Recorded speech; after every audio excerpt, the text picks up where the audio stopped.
السلام علیکم ورحمۃ اللہ وبرکاتہ نحمده ونصلی علی رسولہ الکریم اما بعد۔ آج کا یہ سبق بہت اہم ہے، اسے بہت دھیان سے سنیے۔ عام طور سے دو سبق دے رہا ہوں مختصر۔ ایک تو یہ کہ عورتوں کی طرف سے بہت سوالات آتے ہیں کہ ہمارے روزے قضا ہوتے ہیں اور شوال میں ہم وہ روزوں کی قضا ادا کرتے ہیں، رمضان میں قضا ہوئے، اب شوال میں روزے وہ فرض روزے ہیں، ان کو قضا کرنا ہے، تو کیا شوال کے 6 روزوں کی نیت بھی اس میں شامل ہو جائے گی یا نہیں ہو جائے گی؟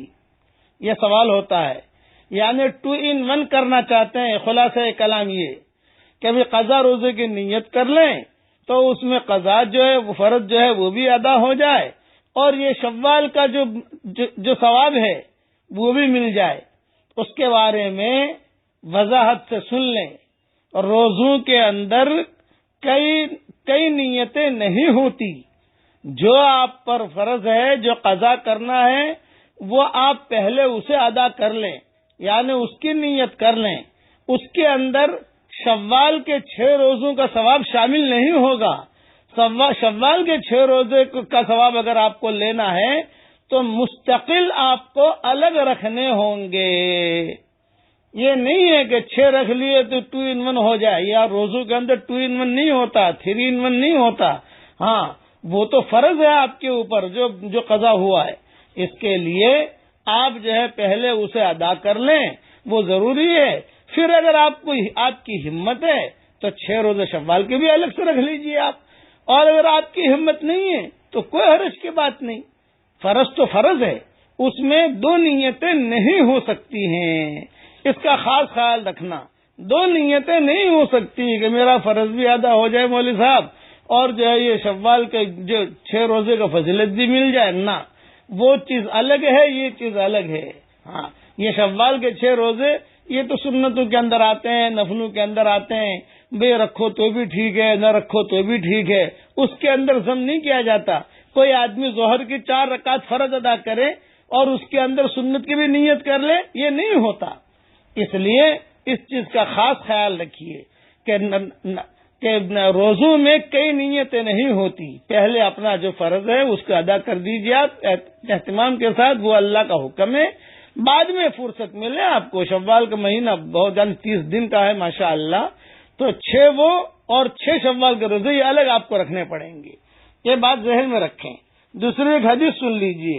حضور اکرم صلی اللہ علیہ وسلم نے ارشاد فرمایا عبداللہ ابن خبیب رضی اللہ تعالی عنہ سے کہ کہو، میں چپ رہا۔ پھر ارشاد فرمایا کہو، میں چپ رہا۔ پھر ارشاد فرمایا کہو۔ میں نے عرض کیا یا رسول اللہ کیا کہوں؟ ارشاد فرمایا صبح شام قل هو اللہ احد، قل اعوذ برب الفلق، قل اعوذ برب الناس، 3 مرتبہ پڑھ لیا کرو۔ یہ صورتیں ہر تکلیف دینے والی چیز سے تمہاری حفاظت کریں گی۔ یہ حدیث ابو داؤد شریف میں ہے۔ اس لیے آج کل کے جو حالات چل رہے ہیں، کہیں جادو ہے، کہیں جنات ہے، کہیں پریشانی ہے، صبح شام، اسی لیے یہی صورتیں میں نے میری کتاب مومن کا ہتھیار میں صبح شام کی دعاؤں میں لکھ دی ہیں۔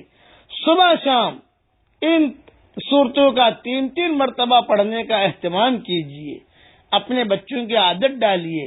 تو حضور صلی اللہ علیہ وسلم فرماتے ہیں ہر تکلیف دینے والی چیز سے اللہ ہماری حفاظت کرے گا۔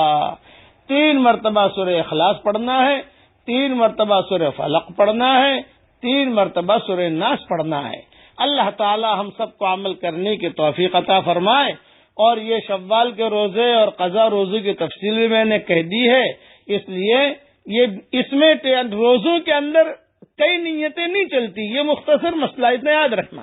روزے میں تو ایک ہی نیت چلے گی بھائی، اور قضا یہ تو فرض ہے، یہ تو بہت مقدم ہے کہ میں قضا بھی رکھوں۔ آج کل لوگ اصل وہ تکلیف نہ ہو، ثواب زیادہ ملے، یہ چکر میں رہتے ہیں، نفلوں کا زیادہ اہتمام کرتے ہیں، فرائض کا اہتمام نہیں کرتے۔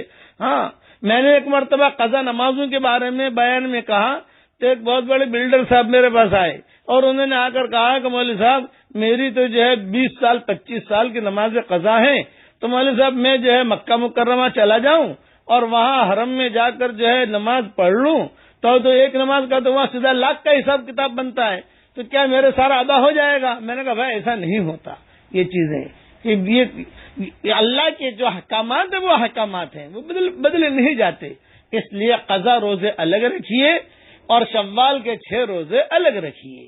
اللہ تعالی ہمیں عمل کرنے کا توفیق عطا فرمائے۔ والسلام علیکم ورحمۃ اللہ وبرکاتہ، وآخر دعوانا ان الحمد للہ رب العالمین۔